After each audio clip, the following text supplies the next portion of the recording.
Hallelujah. ನಮ್ಮ ಕರ್ತನಾದ ಯೇಸು ಕ್ರಿಸ್ತನ ನಾಮದಲ್ಲಿ ನಿಮ್ಮೆಲ್ಲರಿಗೂ ಶುಭಗಳು. ಹೇಗಿದ್ದೀರಿ? ಚೆನ್ನಾಗಿದ್ದೀರಾ? ಎಚ್ಚರಗೊಂಡಿದ್ದೀರಾ? ಒಂದು ವೇಳೆ ನೀವು ಇತರ ದೇಶದಿಂದ ವೀಕ್ಷಿಸುವುದಾದರೆ ನಿಮಗೆ ಬೇರೆ ಸಮಯ ಆಗಿರ್ಬೋದು, ಏನೇ ಆಗಿರಲಿ, ನೀವು ಯಾವಾಗ ವೀಕ್ಷಿಸಿದ್ರೂ ಕೂಡ ಯೇಸುವಿನ ಮಾತುಗಳು ಜೀವವುಳ್ಳವುಗಳಾಗಿರೋದ್ರಿಂದ ಮೇಲಿಂದ ಮೇಲೆ ದೇವರು ಮಾತಾಡುತ್ತಲೇ ಇದ್ದಾರೆ. ಬನ್ನಿರಿ, ಚಿಕ್ಕ ಪ್ರಾರ್ಥನೆಯೊಂದಿಗೆ ಈ ದಿನದ ದೇವರ ವಾಕ್ಯ ಧ್ಯಾನಿಸೋಣ. ಪರಿಶುದ್ಧ ದೇವರೇ, ಪ್ರೀತಿಯುಳ್ಳ ತಂದೆಯೇ, ನಿಮಗೆ ಸ್ತೋತ್ರಗಳು. ನಿಮ್ಮ ವಾಕ್ಯ ನಮಗೆ ಬದುಕಿಸುವಂಥದ್ದಾಗಿದೆ, ನಡೆಸುವಂಥದ್ದಾಗಿದೆ. ನಿಮ್ಮ ವಾಕ್ಯದಿಂದ ನಿಮ್ಮ ಶ್ರೇಷ್ಠತೆಯನ್ನು, ನಿಮ್ಮ ಪ್ರೀತಿಯನ್ನು, ನಿಮ್ಮ ನಿತ್ಯತ್ವವನ್ನು ತಿಳಿದುಕೊಳ್ಳುವ ಭಾಗ್ಯ ನಮಗೆ ಕೊಟ್ಟಿದ್ದೀರಿ. ಈ ದಿನ ನಮ್ಮ ಮನೋನೇತ್ರಗಳನ್ನು ಬೆಳಗಿಸಿ ನಿಮ್ಮ ಪ್ರೀತಿಯನ್ನು ಗುರುತಿಸಲು, ನಿಮ್ಮ ಕರೆಯನ್ನು ಮತ್ತು ನಿಮ್ಮ ಚಿತ್ತವನ್ನು ಅರಿತುಕೊಳ್ಳಲು ಸಹಾಯ ಮಾಡಿರೆಂದು ಕ್ರಿಸ್ತನ ನಾಮದಲ್ಲಿ ಬೇಡುತ್ತೇನೆ ತಂದೆಯೇ, ಆಮೇನ್. ದೇವರಿಗೆ ಸ್ತೋತ್ರ. ಯೇಸು ಕ್ರಿಸ್ತನು ಈ ಲೋಕಕ್ಕೆ ಬಂದಿದ್ದಾರೆ ಎಂದು ಎಷ್ಟು ಜನ ನಂಬುತ್ತಾ ಇದ್ದೀರಿ? ನಂಬದವರು ಕೂಡ ಇರ್ತಾರೋ?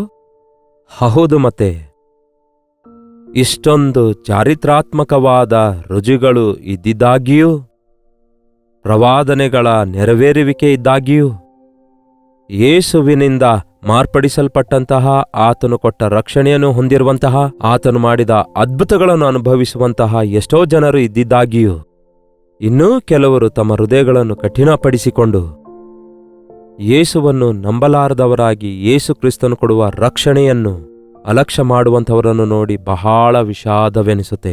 ಹೌದಲ್ಲವೇ? ನೀವು ರಕ್ಷಿಸಲ್ಪಟ್ಟಿದ್ದೀರಾ? ಯೇಸು ಕ್ರಿಸ್ತನನ್ನು ನಿಮ್ಮ ಸ್ವಂತ ರಕ್ಷಕನನ್ನಾಗಿ ಅಂಗೀಕರಿಸಿದ್ದೀರಾ? ಆತನಿಗೆ ಸುಮ್ಮನೆ ನಂಬುತ್ತಿದ್ದೇವಂದ್ರೆ ಪ್ರಯೋಜನವಿಲ್ಲ. ದೆವ್ವಗಳು ಕೂಡ ನಂಬಿ ನಡುಗುತ್ತವಂತೆ.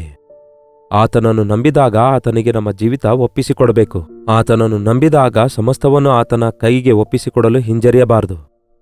ನಿಜವಾಗ್ಲೂ ಯೇಸುವಿನ ಪ್ರೀತಿಯನ್ನು ನಾವು ಯೋಚಿಸುವುದಾದರೆ, ಧ್ಯಾನಿಸೋದಾದರೆ, ಈ ಲೋಕದ ಪ್ರೀತಿಗಳಲ್ಲಿ ಯಾವುದೊಂದು ಕೂಡ ಸಮಾನವಿರಲ್ಲ. ಯಾವ ಪ್ರೀತಿಯೊಂದಿಗೂ ಕೂಡ ಕ್ರಿಸ್ತನ ಪ್ರೀತಿ ಹೋಲಿಸ್ಲಿಕ್ಕಾಗಲ್ಲ. ಅಮ್ಮಳ ಪ್ರೀತಿ ಅನ್ನುತ್ತೀರೋ, ಅದೊಂದು ಚಿಕ್ಕ ಬಿಟ್ಟು. ಅದಕ್ಕೆ ಅಮ್ಮಳ ಪ್ರೀತಿಗಿಂತಲೂ ಮಿಗಿಲಾದ ಪ್ರೀತಿಯಾಗಿರೋದ್ರಿಂದಲೇ ತಾಯಿ ಮರೆತರೂ ಮರೆತಾಳು, ಆದರೆ ನಾನು ನಿಮ್ಮನ್ನು ಮರೆಯಲ್ಲ ಅಂದಿದ್ದಾರೆ ದೇವರು. ಇಂತಹ ಪ್ರೀತಿ ಮಾಡಿದ ಕರ್ತನಾದ ಯೇಸು ಯಾರಿಗೂ ಅಪಕಾರ ಮಾಡಲಿಲ್ವಲ್ಲ, ಯಾರನ್ನೂ ಬಲವಂತ ಮಾಡಲಿಲ್ವಲ್ಲ, ಬಾಧೆಪಡಿಸಲಿಲ್ವಲ್ಲ, ಯಾರಿಗೂ ಹಾನಿ ಮಾಡಲಿಲ್ವಲ್ಲ. ಮತ್ಯಾಕೆ ಪ್ರಿಯರೇ ಇಂತಹ ಒಳ್ಳೆ ದೇವರನ್ನು ಅಂಗೀಕರಿಸೋದಿಲ್ಲ, ನಂಬೋದಿಲ್ಲ, ಆತನ ಮೇಲೆ ನಂಬಿಕೆ ಇಡೋದಿಲ್ಲ? ಆತನು ಉಪಕಾರ ಮಾಡುವ ಆತನು ದೇವಕುಮಾರನಾಗಿ ಈ ಲೋಕಕ್ಕೆ ಬಂದಿದ್ದಕ್ಕೆ ಮತ್ತೊಂದು ರೀತಿಯಲ್ಲಿ ಯೋಚಿಸಬಾರದು. ದೇವರೇ ಆಗಿದ್ದಾರೆ. ಆದಿಯಲ್ಲಿ ವಾಕ್ಯವಿತ್ತು, ಆ ವಾಕ್ಯವು ದೇವರ ಬಳಿಯಲ್ಲಿತ್ತು, ಆ ವಾಕ್ಯವೇ ದೇವರಾಗಿತ್ತು. ಆ ವಾಕ್ಯವೆಂಬಾತನೇ ಕೃಪೆ ಮತ್ತು ಸತ್ಯತೆಯೊಂದಿಗೆ ಶರೀರಧಾರಿಯಾಗಿ ಬಂದು ನಮ್ಮ ಮಧ್ಯ ನಿವಾಸಿಸಿದನು. ಇನ್ನೂ ನಿಮಗೆ ಯೇಸುವಿನ ಮೇಲೆ ಸಂದೇಹ ಇರೋದಾದರೆ, ಈ ಒಂದು ಕ್ರಿಸ್ತನ ಶಿಲುಬೆ ಮರಣ ಪುನರುತ್ಥಾನದ ಕುರಿತು ಧ್ಯಾನಿಸುತ್ತಾ ಇರುವಾಗ ಮತ್ತಷ್ಟು ದೃಢವಾಗಿ ನಮ್ಮ ಹೃದಯದಲ್ಲಿ ವಿಶ್ವಾಸವಿಡುವಂತೆ ದೇವರ ವಾಕ್ಯದಲ್ಲಿ ನಂಬಿಕೆ ಇಡೋಣ, ಧ್ಯಾನಿಸೋಣ, ದೇವರ ವಾಕ್ಯಾನುಸಾರವಾಗಿ ಜೀವಿಸೋಣ. ಎಷ್ಟೋ ಜನ ಹುಟ್ಟುತ್ತಿದ್ದಾರೆ, ಎಷ್ಟೋ ಜನ ಸಾಯ್ತಿದ್ದಾರೆ ಈ ಲೋಕದಲ್ಲಿ. ಹೌದಲ್ಲವೋ? ಏನೇನೋ ದೊಡ್ಡ ದೊಡ್ಡ ಕಾರ್ಯ ಮಾಡಿದೇವನ್ನುತ್ತಾರೆ, ಸಂಪಾದಿಸಿದೇವನ್ನುತ್ತಾರೆ. ಒಂದು ದೊಡ್ಡ ವ್ಯಾಪಾರವನ್ನು, ಇಲ್ಲವಾದರೆ ಬೇರೆ ಸಮಥಿಂಗ್ ಏನೋ ದೊಡ್ಡ ಕಾರ್ಯ ಮಾಡಿ ಸಾಧಿಸಿ ಹೋದೆ ಅಂದುಕೊಳ್ತಾರೆ. ಆದರೆ ಏನೆಲ್ಲ ರಾಜ್ಯಗಳನ್ನು ಸಂಪಾದಿಸಿದರೂ ಕೂಡ, ಏನೆಲ್ಲ ಅವಾರ್ಡ್ಸ್ಗಳನ್ನು ಸಂಪಾದಿಸಿಕೊಂಡ್ರೂ ಕೂಡ, ಒಬ್ಬ ಮನುಷ್ಯನು ತನ್ನ ಜೀವಿತ ಯಾತ್ರೆ ಮುಗಿಸಿ ಹೋಗುವಾಗ ತಾನು ಬಿಟ್ಟು ಹೋಗುವಂಥದ್ದು ಯಾರಿಗುಪಯೋಗಕರವಾಗಿರುತ್ತೆ ಎನ್ನುವುದು ಮುಖ್ಯ.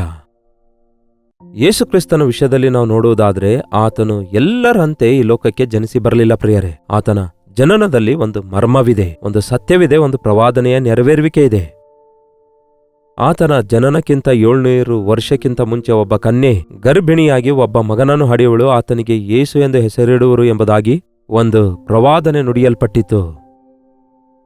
ಯಾಕೆ ಯೇಸು ಬಂದಿದ್ದಾರೆ ಎನ್ನುವುದಾದರೆ, ಆತನು ರಕ್ಷಕನಾಗಿ ಬಂದಿದ್ದಾರೆ, ಮಾನವ ಜಾತಿಯನ್ನು ರಕ್ಷಿಸಲು ಬಂದಿದ್ದಾರೆ. ಅಂದರೆ ಮಾನವ ಜಾತಿ ಅಂದರೆ ಮನುಷ್ಯರಾದ ನಾವೇನಾದ್ರೂ ನಶಿಸಿ ಹೋಗ್ತಾ ಇದ್ದೇವೋ, ನಾಶವಾಗ್ತಿದ್ದೇವೋ ಅನ್ನುತ್ತಾರೆ. ಮತ್ತೆ ನಿಮಗೆ ಗೊತ್ತಿಲ್ಲವೋ? ಮತ್ತೆ ನಾವು ನಶಿಸಿ ಹೋಗ್ತಿದ್ದೇವೆಂಬ ಸಂಗತಿ ನಮಗೆ ಗೊತ್ತಿಲ್ಲವೋ? ಒಮ್ಮೆ ಯೋಚಿಸಿ, ದಿನೇ ದಿನೇ ನಾವು ಕೃಷಿಸಿ ಹೋಗ್ತಿದ್ದೇವಲ್ಲವೇ? ಈ ವಿಷಯ ನಮಗೆ ಗೊತ್ತಿಲ್ಲವೋ?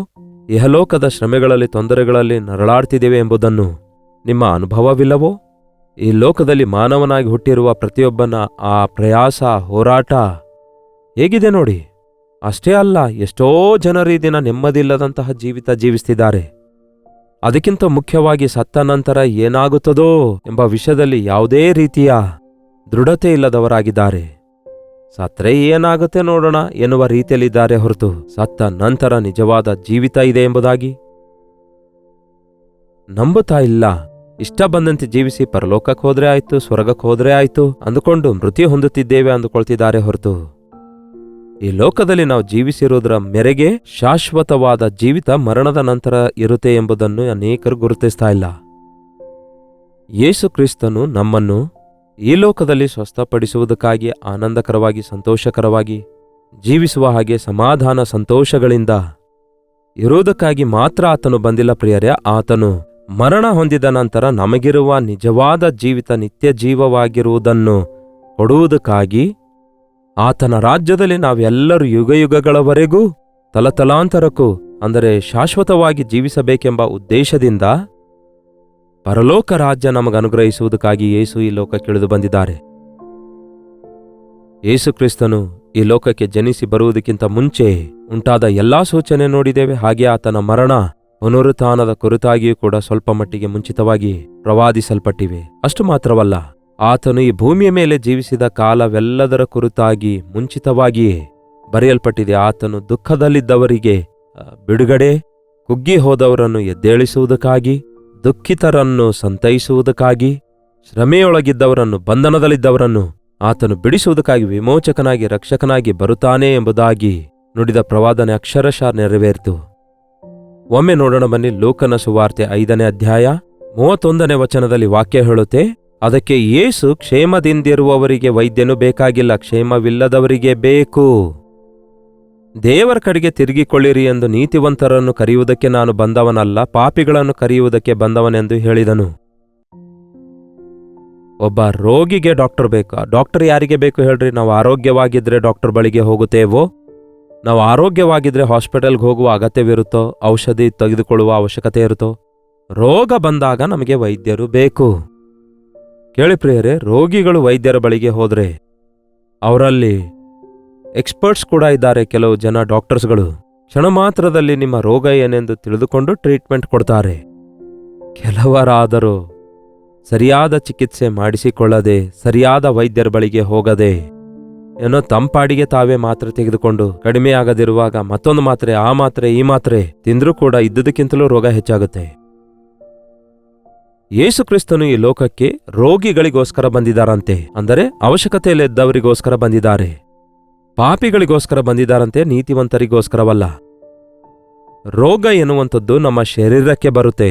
ಪಾಪ ಎನ್ನುವಂಥದ್ದು ನಮ್ಮ ಆಧ್ಯಾತ್ಮಿಕ ಜೀವಿತದ ಮೇಲೆ ಪ್ರಭಾವ ಬೀರುತ್ತೆ.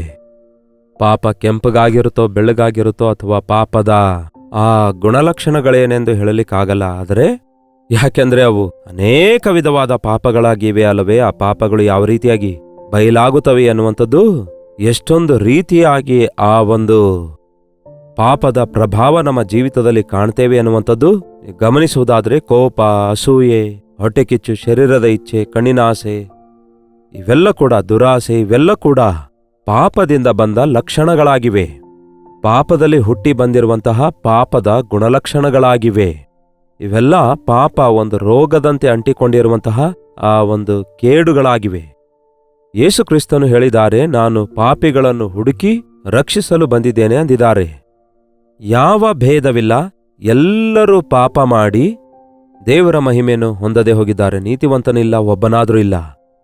ಒಂದು ವೇಳೆ ನಾವು ನೀತಿವಂತರಾಗಿದ್ದೇವೆಂದು ನಮ್ಮನ್ನು ನಾವು ಹೇಳಿಕೊಳ್ಳೋದಾದರೆ ನಾವೆಲ್ಲರೂ ನೀತಿವಂತರಾಗಿ ಇದ್ದೇವೆ ಅಂದುಕೊಳ್ತಿದ್ದೇವೆ ಹೊರತು ಕ್ರಿಸ್ತನ ರಕ್ತದಲ್ಲಿ ತೊಳೆಯಲ್ಪಟ್ಟವನು ಹೊರತು ನೀತಿ ನ್ಯಾಯ ಅನುಸರಿಸುವವನು ಭೂಲೋಕದಲ್ಲಿ ಮತ್ತೊಬ್ಬನಿಲ್ಲ ಅನ್ನೋದಾದರೆ ಅತಿಶಯೋಕ್ತಿ ಅಲ್ಲ.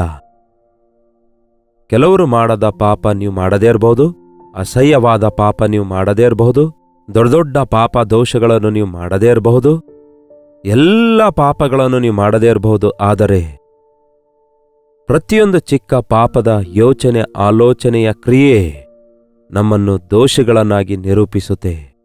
ಅದಕ್ಕೆ ಯೇಸು ಈ ಲೋಕಕ್ಕೆ ಬಂದಿದ್ದಾರೆ. ಪಾಪಿಗಳನ್ನು ಹುಡುಕಿ ರಕ್ಷಿಸಲು ನಾನು ಬಂದಿದ್ದೇನೆ ಅಂದಿದ್ದಾರೆ.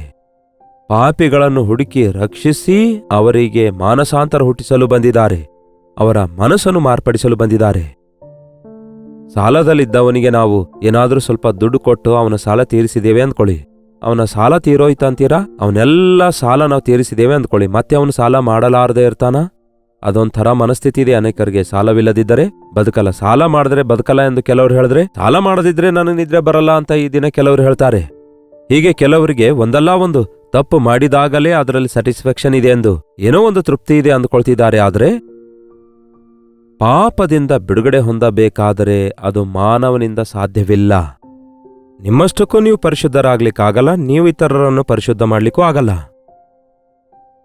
ನಿಮ್ಮ ಹೃದಯ ಮಾರ್ಪಡಬೇಕು. ಹೃದಯ ಅನ್ನುವಾಗ ಈ ಶಾರೀರಿಕ ಹೃದಯವಲ್ಲ, ಇವು ಈ ದಿನಮಾನಗಳಲ್ಲಿ ಟ್ರಾನ್ಸ್ಪ್ಲಾಂಟ್ ಆಗ್ತಾ ಇವೆ. ಬಹಳ ಎಕ್ಸ್ಪೆನ್ಸಿವ್ ಆದಾಗ್ಯೂ, ಬಹಳ ಟ್ರಬಲ್ ಆದಾಗ್ಯೂ ಟ್ರಾನ್ಸ್ಪ್ಲಾಂಟೇಷನ್ ನಡೆಯುತ್ತವೆ. ಆದರೆ ಆ ಹೃದಯವಲ್ಲ. ಹೃದಯ ಎನ್ನುವುದು ನಿಮ್ಮ ಆಲೋಚನೆಗೂ, ನಿಮ್ಮ ಯೋಚನೆಗೂ, ನಿಮ್ಮ ಊಹೆಗಳಿಗೂ, ನಿಮ್ಮ ನಿರ್ಣಯಗಳಿಗೂ ಮೂಲವಾಗಿದೆ. ಅದು ಇಲ್ಲಿ ಅಲ್ಲಿ ಎಲ್ಲಿದೆ ಅನ್ನೋದು ಗೊತ್ತಿಲ್ಲ, ಆದರೆ ಖಚಿತವಾಗಿಯೂ ನಮಗೆ ಗೊತ್ತು, ನಮಗೆ ಹೃದಯ ಇದೆ ಎಂದು. ಆ ಹೃದಯದೊಳಗಡೆಯಿಂದ ಕೆಟ್ಟತನ ಉಕ್ಕಿ ಬರುತ್ತಾ ಇದೆ. ಆ ಹೃದಯವನ್ನೇ ಕರ್ತನಾದ ಯೇಸು ಬದಲಾಯಿಸಲು ಬಂದಿದ್ದಾರೆ. ಆ ಹೃದಯ ವಿಷಯವಾಗಿಯೇ ನಿಮ್ಮ ಕಲ್ಲಾದ ಹೃದಯ ತೆಗೆದು ನಿಮಗೆ ಮೃದುವಾದ ಹೃದಯ ಕೊಡುತ್ತೇನೆಂದಿದ್ದಾರೆ. ಅಂದರೆ ಪಾಪ ಸ್ವಭಾವ ನಮ್ಮೊಳಗಿಂದ ತೆಗೆದುಹಾಕಿ ನೂತನ ಸ್ವಭಾವ ಕೊಡುವುದಕ್ಕಾಗಿ ಯೇಸು ಕ್ರಿಸ್ತನು ಈ ಲೋಕಕ್ಕೆ ಬಂದಿದ್ದಾರೆ. ಅದು ಅಷ್ಟು ಸುಲಭವಾದದಲ್ಲ. ನಿಮ್ಮಲ್ಲಿರುವ ಪಾಪವನ್ನು ತೆಗೆದುಹಾಕುವಂಥದ್ದು ಮಂತ್ರ ಮಾಯಗಳಿಂದ ಮಾಡಿ ಯೇಸು ತೆಗೆದುಹಾಕುವವರಲ್ಲ. ನಿಮ್ಮ ಜೀವಿತದಲ್ಲಿ ನೀವು ಜಯಶಾಲಿಗಳಾಗಿ ಜೀವಿಸಬೇಕಾದರೆ ನಿಮ್ಮನ್ನು ಶೋಧಿಸುವಂತಹ, ನಿಮ್ಮನ್ನು ಕುಗ್ಗಿಸಿ ಬಿಡುವಂತಹ ನಿಮ್ಮ ಶರೀರವನ್ನು, ಇಹಲೋಕ ಅಧಿಕಾರಿ ಎಂದು ಕರೆಯಲ್ಪಡುವ ಸೈತಾನನನ್ನು ಆ ಯೇಸು ಜಯಿಸಿದ್ದಾರೆ. ಅದಕ್ಕಾಗಿ ಆ ಜಯವನ್ನು ಈ ದಿನ ನಮಗೆ ಕೊಡುವುದಕ್ಕಾಗಿ ಶಕ್ತನಾಗಿದ್ದಾರೆ. ನಮ್ಮ ಶಿಕ್ಷೆಯನ್ನು ಅನುಭವಿಸಿದ್ದಾರೆ. ನಮಗೋಸ್ಕರ ಆತನು ತನ್ನ ಪ್ರಾಣವನ್ನೇ ಅರ್ಪಿಸಿಕೊಟ್ಟಿದ್ದಾರೆ. ಈ ದಿನ ಮೃತ್ಯುಂಜಯನಾದ ಕ್ರಿಸ್ತನು ಆತನಲ್ಲಿ ನಂಬಿಕೆ ಇಟ್ಟವರಿಗೆ ನೂತನ ಹೃದಯ ಕೊಡುವುದಕ್ಕಾಗಿ ಆತನು ಆಶಿಸುತ್ತಿದ್ದಾನೆ. ಎಷ್ಟೋ ಕ್ರೂರಿಗಳು, ನರಹಂತಕರು, ವ್ಯಭಿಚಾರಿಗಳು, ನಾನಾ ರೀತಿಯ ಸ್ಟೇಜಸ್ನಲ್ಲಿರುವ ಪಾಪಿಗಳಲ್ಲಿ ಅನೇಕರು ಆ ಕಾಲದಲ್ಲಿ, ಈ ಕಾಲದಲ್ಲಿ, ಮುಂದಿನ ಕಾಲದಲ್ಲಿಯೂ ಯೇಸುವಿನ ಸುವಾರ್ತೆಯ ನಿಮಿತ್ತ, ಆತನ ಪ್ರೀತಿಯ ನಿಮಿತ್ತ, ಪರಿಶುದ್ಧಾತ್ಮನ ಕಾರ್ಯದ ನಿಮಿತ್ತ ಒಪ್ಪಿಕೊಳ್ತಾ ಇದ್ದಾರೆ, ರಕ್ಷಿಸಲ್ಪಡ್ತಿದ್ದಾರೆ, ನೂತನವಾದ ಜೀವಿತವನ್ನು ಜೀವಿಸುತ್ತಾ ಇದ್ದಾರೆ. ನಾನು ಪಾಪಿಗಳನ್ನು ಕರೆಯುವುದಕ್ಕೋಸ್ಕರ ಬಂದೇನೆ ಹೊರತು ನೀತಿವಂತರನ್ನು ಕರೆಯಲು ಬಂದಿಲ್ಲ. ಯಾಕೆಂದರೆ ರೋಗಿಗಳಿಗೆ ವೈದ್ಯನು ಬೇಕೆಂದಂತೆ ಪಾಪಿಗಳಿಗೆ ಯೇಸು ಬೇಕಾಗಿದ್ದಾರೆ. ಅದಕ್ಕೆ ನಾನು ಒಳ್ಳೆಯವನು, ನನಗೆ ಬೇಕಾಗಿಲ್ಲ ಅನ್ನುವಂಥವರಿಗೋಸ್ಕರ ಯೇಸು ಬಂದಿಲ್ಲ. ಯೇಸು ಬಂದಿರೋದು ಪಾಪಿಗಳಿಗೋಸ್ಕರ. ಇದೇನು ಯೇಸು ಕ್ರಿಸ್ತನನ್ನು ನಂಬಿದವರೆಲ್ಲರೂ ಪಾಪಿಗಳೋ ಅಂದುಕೊಳ್ತಾರೆ. ಎಷ್ಟೋ ಪಾಪ ಮಾಡಿದ್ಮೇಲೆ ಯೇಸುವನ್ನು ನಂಬಿದ್ರೆ ಆ ಪಾಪಗಳೆಲ್ಲ ತೊಲಗಿ ಹೋಗ್ತವೋ ಎಂದು ಗೇಲಿ ಮಾಡೋರು ಇದ್ದಾರೆ. ಅದಕ್ಕೆ ತಾನೇ ನಂಬೋದು. ತೊಲಗಿ ಹೋಗೋದೇನಂತೀರಿ ಪ್ರಿಯರೇ? ಅದರ ಚಿಕ್ಕ ಕಲೆ ಕೂಡ ಇರಲ್ಲ. ಯಾವನಾದರೂ ಕ್ರಿಸ್ತ ಯೇಸುವಿನಲ್ಲಿರೋದಾದ್ರೆ ಅವನು ನೂತನ ಸೃಷ್ಟಿಯಾದನು. ಈಗೋ ಪೂರ್ವ ಸ್ಥಿತಿ ಹೋಗಿ ಈಗೋ ಸಮಸ್ತವು ನೂತನವಾಯ್ತೆಂದು ಬೈಬಲ್ ಹೇಳುತ್ತೆ. ಯೇಸು ಕ್ರಿಸ್ತನಲ್ಲಿ ನೀವು ನಂಬಿಕೆ ಇಡುವಾಗ ನಿಮ್ಮ ಜೀವಿತದಲ್ಲಿ ಆ ಮಾರ್ಪಡುವಿಕೆ ಕಾಣಿಸಬೇಕು. ನಿಮ್ಮೊಳಗೆ ಆ ವ್ಯತ್ಯಾಸ ಕಾಣಿಸಬೇಕು. ನಿಜ ಹೇಳಿ ಪ್ರಿಯರೇ, ನೀವು ವಾಕ್ಯ ಕೇಳ್ತಾ ಇದ್ದೀರಿ, ಪ್ರಾರ್ಥಿಸ್ತೇನೆ ಅನ್ನುತ್ತೀರಿ, ವಿಶ್ವಾಸಿ ಅನ್ನುತ್ತೀರಿ, ಕ್ರೈಸ್ತರಾಗಿದ್ದೇವೆ ಅನ್ನುತ್ತೀರಿ, ಕೆಲವರು ಮಾನಸಾಂತರ ಹೊಂದಿದ್ದೇವೆಂದು ಕೂಡ ಹೇಳ್ತಾರೆ. ಹಾಗಾದರೆ ನಿಜವಾಗಲೂ ಆ ಮಾನಸಾಂತರಕ್ಕೆ ತಕ್ಕ ಫಲಗಳು ನಿಮ್ಮಲ್ಲಿ ಇವೆಯಾ? ಅಂದರೆ ಆ ಮಾನಸಾಂತರಕ್ಕೆ ತಕ್ಕಂತಹ ಪ್ರವರ್ತನೆಗಳು ನಿಜವಾಗ್ಲೂ ನಿಮ್ಮಲ್ಲಿ ಬಂದಿವೆಯಾ? ಮೊದಲು ನಾನು ಕುರುಡನಾಗಿದ್ದೆ, ಈಗ ನೋಡ್ತಿದ್ದೇನೆ. ಮೊದಲು ಕುಡುಕನಾಗಿದ್ದೆ, ಈಗ ಬಿಟ್ಟುಬಿಟ್ಟಿದ್ದೇನೆ. ಮೊದಲು ಹೊಲ್ಸೊಲ್ಸು ಬೈತಿದ್ದೆ, ಈಗ ಬೈತಾ ಇಲ್ಲ. ಮೊದಲು ಕೋಪಿಷ್ಟನಾಗಿದ್ದೆ, ಈಗ ನನ್ನ ಕೋಪ ಅಣಗಿಸಿಕೊಳ್ಳಲು ಯೇಸು ನನಗೆ ಸಹಾಯ ಮಾಡ್ತಿದ್ದಾರೆ. ಮೊದಲು ನಾನು ನನ್ನ ಇಷ್ಟಾನುಸಾರವಾಗಿ ನನ್ನ ಶರೀರ ಇಚ್ಛೆ ತೀರಿಸಿಕೊಳ್ತಿದ್ದೆ, ಈಗ ನನ್ನ ದೇಹ ದೇವಾಲಯವಾಗಿ ಪರಿಶುದ್ಧವಾಗಿ ಕಾಪಾಡಿಕೊಳ್ತಿದ್ದೇನೆ ಎನ್ನುವಂಥದ್ದೇ ನಿಜವಾದ ಕ್ರೈಸ್ತಿಯ ಸಾಕ್ಷಿಯಾಗಿದೆ. ಅಂಥವರನ್ನು ಇಂಥವರನ್ನಾಗಿ ಮಾಡುವುದಕ್ಕಾಗಿಯೇ ಯೇಸು ಕ್ರಿಸ್ತನು ಈ ಲೋಕಕ್ಕೆ ಬಂದಿದ್ದಾರೆ. ಅಷ್ಟು ಸುಲಭವಾಗಿ ನಮ್ಮ ಪಾಪ ಸ್ವಭಾವ ಹೋಗಲ್ಲ. ಅಷ್ಟು ಸುಲಭವಾಗಿ ನಮ್ಮ ನೀಚವಾದ ಆದಾಮನ ಹಳೆ ಸ್ವಭಾವದಿಂದ ಬಿಡುಗಡೆಯಾಗೋದಿಲ್ಲ. ಅಷ್ಟು ಸುಲಭವಾಗಿ ನಾವು ಸೈತಾನನನ್ನು ಎದುರಿಸಿ ಜಯಿಸಲಿಕ್ಕಾಗೋದಿಲ್ಲ. ಅದಕ್ಕೆ ಆತನು ಮನುಷ್ಯನಾಗಿ ಬಂದು ಮನುಷ್ಯನಾಗಿಯೇ ಸೈತಾನನನ್ನು ಹೋರಾಡಿ ಜಯಿಸಿ ಅವನಿಗೆ ನಿರ್ವೀರನನ್ನಾಗಿ ಮಾಡಿ, ನಮ್ಮ ಮೇಲೆ ಯಾವ ಪ್ರಭಾವ ಬೀರಲಾರದಂತೆ ಮಾಡಿ ಸರ್ವಾಧಿಕಾರವನ್ನು ತನ್ನ ವಶಕ್ಕೆ ತೆಗೆದುಕೊಂಡ್ರು. ಯೇಸುವಿನ ಕೈಗೆ ನೀವು ಒಪ್ಪಿಸಿಕೊಡೋದಾದ್ರೆ ದುಷ್ಟನು ನಿಮ್ಮನ್ನು ಮುಟ್ಟಲಾರನು. ಆ ಪಾಪದ ಸ್ವಭಾವಗಳಿಗೆ, ಆಕರ್ಷಣೆಗಳಿಗೆ ನೀವು ಒಳಗಾಗೋದಿಲ್ಲ. ದಿನಾಲು ವಾಕ್ಯ ಕೇಳುವ ನಾವು ಯೇಸು ಕ್ರಿಸ್ತನು ಕೊಡುವಂತಹ ಈ ದೊಡ್ಡ ರಕ್ಷಣೆ ನಾವು ಹೊಂದಬೇಕು. ಮಾನಸಾಂತರ ಅನುಭವವನ್ನು ಹೊಂದಬೇಕು. ಕ್ರಿಸ್ತನಲ್ಲಿದ್ದಂಥವನು ನೂತನವಾದ ಜೀವಿತವನ್ನು ಜೀವಿಸಬೇಕು. ಪಾಪ ಜೀವಿತದಿಂದ ಬಿಡುಗಡೆ ಹೊಂದಬೇಕು. ನೀವು ಕೂಡ ಮೊಳಕಾಲೂರಿ ಪ್ರಾರ್ಥಿಸಿರಿ. ಪರಿಶುದ್ಧಾತ್ಮ ದೇವರು ಈ ದಿನವೇ ದೊಡ್ಡ ಮಾರ್ಪಡುವಿಕೆಯನ್ನು ನಿಮ್ಮ ಜೀವಿತದಲ್ಲಿ ತರ್ತಾರೆ. ಪ್ರಾರ್ಥನೆ. ಪರಿಶುದ್ಧ ದೇವರೇ, ಪ್ರೀತಿಯುಳ್ಳ ತಂದೆಯೇ, ಒಮ್ಮೆ ನಾವು ಯಾವ ಪ್ರಯೋಜನಕ್ಕೆ ಬಾರದವರಾಗಿರುವಾಗ, ಶರೀರ ಸಂಬಂಧವಾದ ರೋಗಗಳೊಂದಿಗೆ ವೇಧಿಸಲ್ಪಡುತ್ತಾ ಇರುವಾಗ, ಮಾನಸಿಕವಾದ ಕುಗ್ಗುವಿಕೆಗೆ ಒಳಗಾದಾಗ, ನಾನಾ ವಿಧವಾದ ದುರಭ್ಯಾಸಗಳಿಗೆ ಒಳಗಾಗಿ ನಮ್ಮನ್ನು ನಾವು ಸಹಿಸಿಕೊಳ್ಳುತ್ತಾ ಇರುವಾಗ, ಎಂಥ ಪ್ರೀತಿಯುಳ್ಳ ದೇವರು ನೀವು. ನಿಮ್ಮ ಪ್ರೀತಿಯ ಸುವಾರ್ತೆಯನ್ನು ನಮಗೆ ಸಾರಿ ನಿಮ್ಮ ಕಡೆಗೆ ತಿರುಗಿಕೊಳ್ಳುವಂತೆ ನಮ್ಮನ್ನು ಆಕರ್ಷಿಸಿ, ನಿಮ್ಮೊಳಗೆ ಇರುವ ಪ್ರತ್ಯೇಕತೆಯನ್ನು ಗುರುತಿಸುವ ಹಾಗೆ, ನಿಮ್ಮಲ್ಲಿ ನಂಬಿಕೆ ಇಟ್ಟು ಪ್ರಾರ್ಥಿಸುವ ಹಾಗೆ, ಪ್ರಪಂಚದಾದ್ಯಂತ ಈ ಅಂತ್ಯಕಾಲದಲ್ಲಿ ಯಾರೊಬ್ಬರೂ ನಶಿಸಿ ಹೋಗಬಾರದೆಂದು ನೀವು ಆಶಿಸಿ, ಪ್ರತಿಯೊಬ್ಬರಿಗೂ ಈ ರೀತಿ ಸುವಾರ್ತೆಯ ಸತ್ಯವನ್ನು ಪ್ರಕಟಿಸುವುದಕ್ಕಾಗಿ, ವಾಕ್ಯದ ಮೂಲಕ ಪರಿಶುದ್ಧಾತ್ಮನ ಕಾರ್ಯಗಳ ಮುಖಾಂತರ ಅನೇಕರು ರಕ್ಷಿಸಲ್ಪಡುವುದಕ್ಕಾಗಿ, ನಿಮ್ಮ ರಾಜ್ಯಕ್ಕೆ ವಾರಸುದಾರರಾಗುವಂತೆ ಸಹಾಯ ಮಾಡುತ್ತಿರುವುದಕ್ಕಾಗಿ ವಂದನೆಗಳು. ಈ ದಿನ ಪ್ರತಿಯೊಬ್ಬರು ಶುದ್ಧ ಹೃದಯದೊಂದಿಗೆ ನೂತನ ಹೃದಯದಿಂದ ನಿಮ್ಮನ್ನು ಬೇಡಿಕೊಳ್ಳುವಂತೆ ನಮ್ಮನ್ನು ಅಭಿಷೇಕಿಸಿರಿ ಎಂದು ಕ್ರಿಸ್ತನ ನಾಮದಲ್ಲಿ ಬೇಡುತ್ತೇವೆ ತಂದೆಯೇ, ಆಮೇನ್. ನಮ್ಮ ತಂದೆಯಾದ ದೇವರ ಪ್ರೀತಿಯು, ಮಗನಾಗಿರುವ ಕ್ರಿಸ್ತನ ಕೃಪೆಯೂ, ಆದರಣೆಕರ್ತನಾದ ಪವಿತ್ರಾತ್ಮನ ಸಹವಾಸವು ಕೂಡಿ ಬಂದಿರುವ ನಮ್ಮೆಲ್ಲರ ಸಂಗಡ ಇಂದಿಗೂ ಸದಾಕಾಲಕ್ಕೂ ನೆಲೆಯಾಗಿರಲಿ. ಆಮೇನ್. ದೇವರಿಗೆ ಸ್ತೋತ್ರ. ನಿಮ್ಮ ಪ್ರಾರ್ಥನಾ ಮನವಿಗಳು 8939731313 ನಂಬರ್ಗೆ, ನೀವು ಇತರ ದೇಶದಿಂದ ವೀಕ್ಷಿಸುವುದಾದರೆ ಕೊಡಲ್ಪಟ್ಟ ಇದೇ ನಂಬರ್ಗೆ ಒಂದು ಟೆಕ್ಸ್ಟ್ ಆಗಲಿ ವಾಯ್ಸ್ ಮೆಸೇಜ್ ಮುಖಾಂತರ ವಾಟ್ಸಪ್ ಕಳಿಸಿಕೊಡಿರಿ. ನಿಮ್ಮ ಪಕ್ಷದಲ್ಲಿ ನಾವು ಪ್ರಾರ್ಥಿಸ್ತಿದ್ದೇವೆ. ನೀವು ಮಾನಸಾಂತರ ಹೊಂದಿದ್ದೀರಾ? ನೀವು ಹೊಂದದೇ ಇರೋದಾದರೆ, ಇನ್ನೂ ನಿಮಗೆ ಕೌನ್ಸಿಲಿಂಗ್ ಬೇಕಾದರೆ, ನಿಮ್ಮ ಆಧ್ಯಾತ್ಮಿಕ ಜೀವಿತಕ್ಕೆ ಸಹಾಯಕರವಾಗಿರುವ ಹಾಗೆ ನಿಮಗೆ ಕೆಲವೊಂದು ಪುಸ್ತಕಗಳನ್ನು ಕಳಿಸಿಕೊಡ್ತೇವೆ. ಹಾಗಾಗಿ ಕೊಡಲ್ಪಟ್ಟ ಈ ನಂಬರ್ಗಳಿಗೆ ಮತ್ತು ಇತರ ದೇಶದಿಂದ ನೀವು ವೀಕ್ಷಿಸುವುದಾದರೆ ಕೊಡಲ್ಪಟ್ಟಂತಹ ಇದೇ ನಂಬರ್ಗಳಿಗೆ ನಿಮ್ಮ ಅವಶ್ಯಕತೆಗಳನ್ನೆಲ್ಲ ತಿಳಿಯಪಡಿಸಿರಿ. ನಿಮಗಾಗಿ ಪ್ರಾರ್ಥಿಸ್ತೇವೆ. ನೀವು ಕೂಡ ಪ್ರಾರ್ಥಿಸಿರಿ. ದೇವರು ಅದ್ಭುತವಾಗಿ ಎಲ್ಲಾ ರೀತಿಯಲ್ಲಿ ನಮ್ಮನ್ನು ಆಶೀರ್ವದಿಸ್ತಾರೆ. ಕರ್ತನ ಚಿತ್ತವಿರುವುದಾದರೆ ಮತ್ತೆ ನಾಳೆ ಇದೇ ಅನುದಿನದ ಧ್ಯಾನ ಎಂಬ ಕಾರ್ಯಕ್ರಮದಲ್ಲಿ ಮತ್ತೊಮ್ಮೆ ಭೇಟಿಯಾಗೋಣ. ಅಲ್ಲಿವರೆಗೂ ದೇವರ ಮಹಾಕೃಪೆ ನಿಮ್ಮೆಲ್ಲರೊಂದಿಗಿರಲಿ.